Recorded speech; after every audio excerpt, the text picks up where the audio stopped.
membahas materi yang berjudul perhitungan BEP dalam menentukan perencanaan laba atas produksi dan penjualan pada PT Asam Jawa Medan.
Nomor absen 6. Perkenalkan, nama saya Ida Aisyah Ince, absen 2 dengan NIM 2115644008. Perkenalkan, nama saya Putu Ayu Meita Dewi, absen 5, NIM 2115644026. Perkenalkan, nama saya Dwi Febriani, nomor absen 10 dengan NIM 2115644056.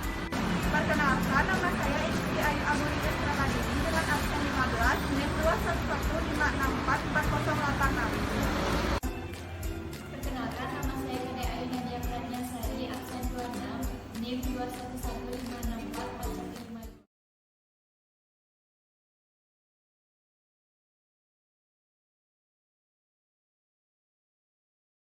Untuk soal 1, pada usaha perkebunan PT Asam Jawa Medan, apakah jumlah penjualan di perusahaan ini telah melewati batas take impasse atau break even point pada tahun 2017?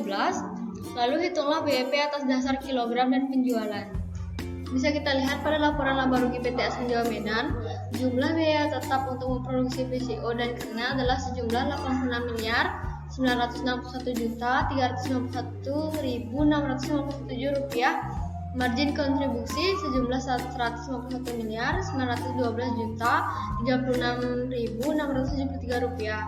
Untuk menghitung BEP kilogram, diperlukan margin kontribusi per kilogram atau sama dengan penjualan bersih dikurangi dengan biaya variabel dibagi dengan total kilogram per volume penjualan.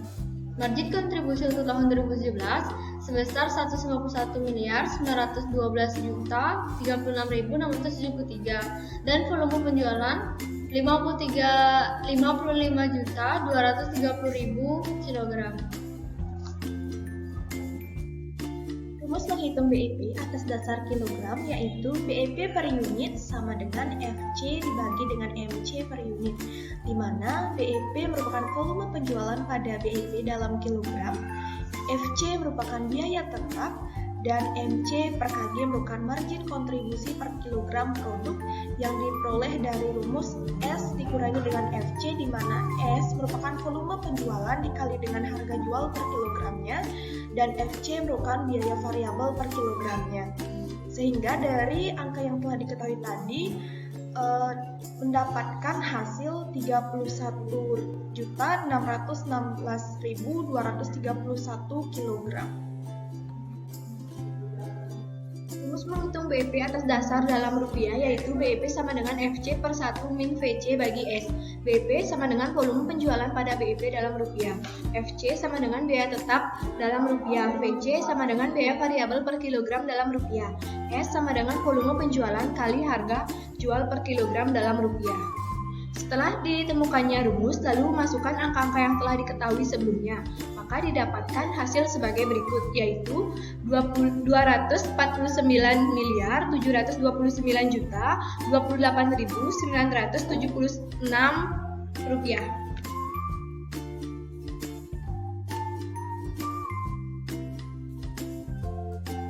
Untuk soal 2, bagaimana perhitungan break-even point sebagai dasar perencanaan laba pada tahun berikutnya?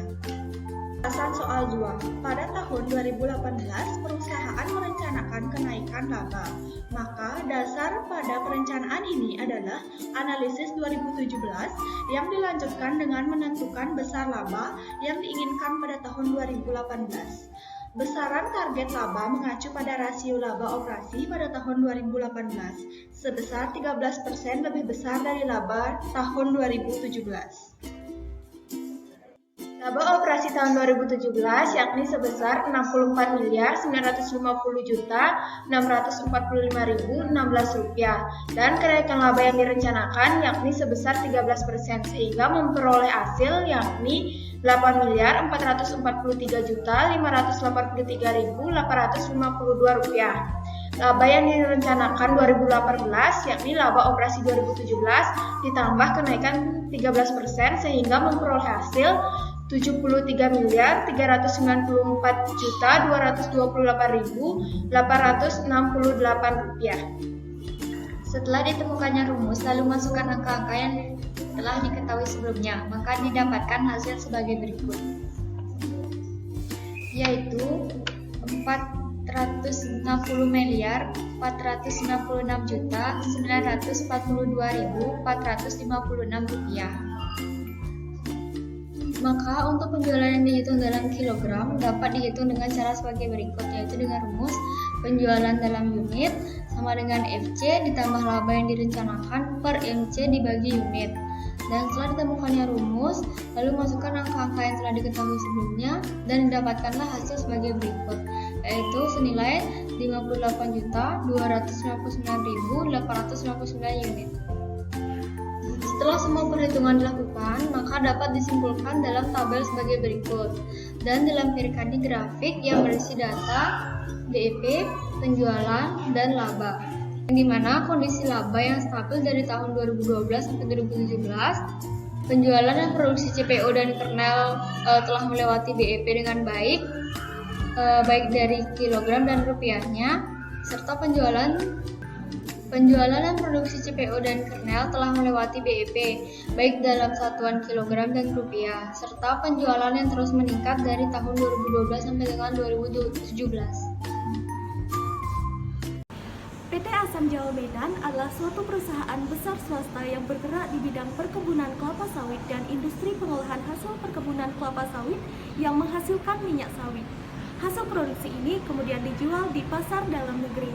Alasan pemberian nama Asam Jawa pada perusahaan ini adalah karena pada saat perumusan tersebut rapat diadakan di Desa Asam Jawa, Kecamatan Kota Pinang.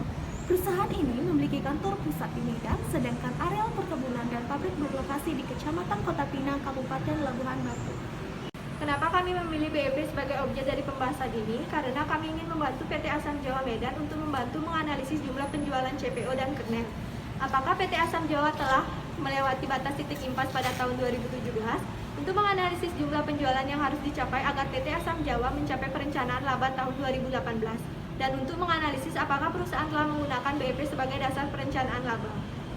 Tapi analisa BEP tidak hanya semata-mata untuk mengetahui keadaan perusahaan apakah mencapai titik BEP, akan tetapi analisa BEP mampu memberikan informasi kepada pinjaman perusahaan mengenai berbagai tingkat volume penjualan, serta hubungannya dengan kemungkinan memperoleh laba menurut tingkat penjualan. Sebelum masuk ke kasus ini adalah kerangka berpikir untuk hakim menganalisis BEP. Yang pertama memerlukan laporan laba rugi, laporan biaya produksi, mencari biaya variabel dan mencari biaya tetap. Lalu menentukan perencanaan laba dan yang terakhir menganalisis BEP.